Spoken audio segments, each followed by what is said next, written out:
Hello Internet, AdoptedMike here, and today we're going to take a look at this ASRock motherboard.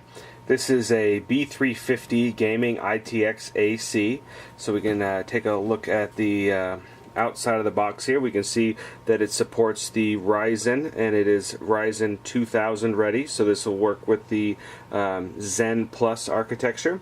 And then we've got the B350 down there, AC, so this is leading me to believe that we have AC wireless as well too, so that is good. And on the back we can take a look at some of the features. We've got RGB if you're into that, and then there's our dual band Wi-Fi AC.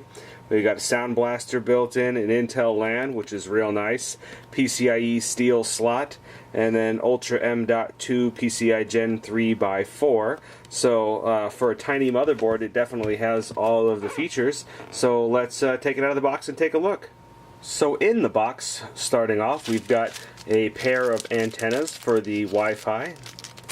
We've got a software setup guide, as well as a quick installation guide, and inside here there is a little postcard deal for some odd reason, and then we also have a case badge and a motherboard driver, although you'd want to download the newest drivers off the ASRock website if you can. We've got a I/O shield, kind of a fancy looking one. Nice to see some color. You know, the straight silver ones are just kind of boring, so it is good to see some color here. And we've got some SATA cables. There are two in here. One is a right angle, and then we have a screw to hold down an M.2 drive should you be using one.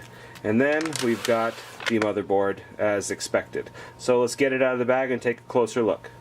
So here's the board out of the bag. You can see we've got the ASRock Fatality branding on the heatsink, as well as the red color that goes along with the Fatality series.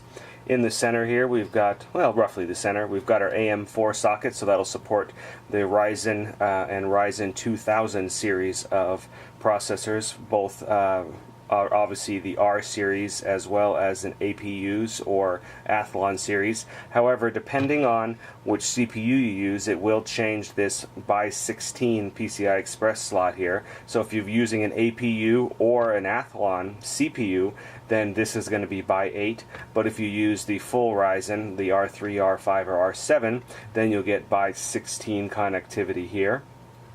Spinning around, we'll take a look at the RAM sticks. So the RAM works, you've got two slots here, obviously. Each one will support up to 16 gigabyte sticks, so you could get 32 gigs here. And then the board can handle up to 3200 megahertz when you in overclocking mode. So you can get that according to ASRock out of certain DIMMs, although you'd want to check with the QVL on their the ASRock website. We've got 4 SATA 6 ports here, and then right to the left of that we've got our front panel headers. Then moving along to the right, we've got a USB 3.0 front panel connector and a USB 2.0 front panel connector.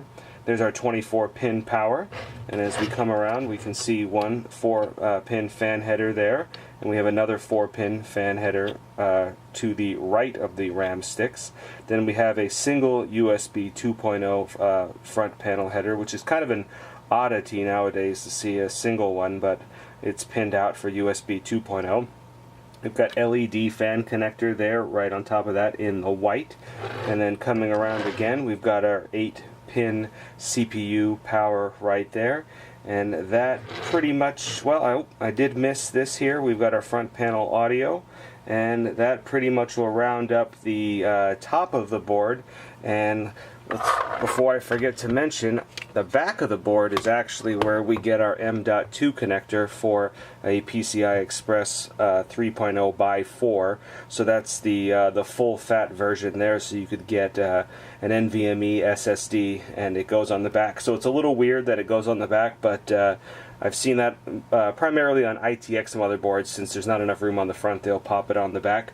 And now let's take a peek. I'll need to reset up the camera for the front, or excuse me, the rear I/O, and we can take a look at that. I'll reset the camera and get it in focus, and I will be right back. Alright, so here is the rear I/O. So we have our wireless here where the two antennas connect. So this will be AC and Bluetooth 4.0. We've got our 7-channel audio out, 7.1, as well as the optical for that. We've got our Intel Gigabit NIC there. And we've got USB 3.0. There's 2 Type A's here, and then there's a 3.0 Type A here and a Type C here as well too.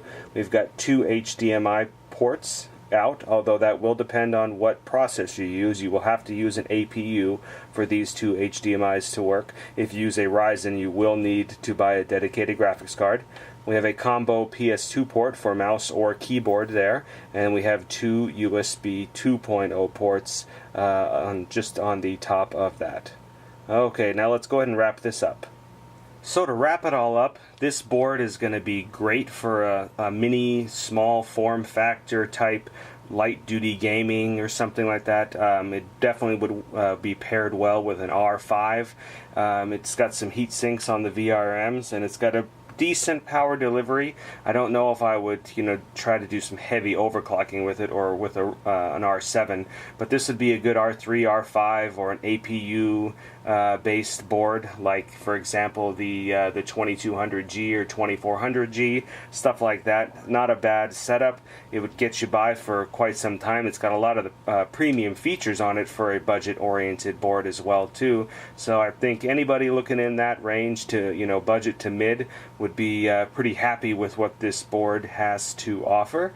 But yeah, anyway, if you have any questions, go ahead and leave them down below, and I'll do my best to answer them. And as always, thank you for watching.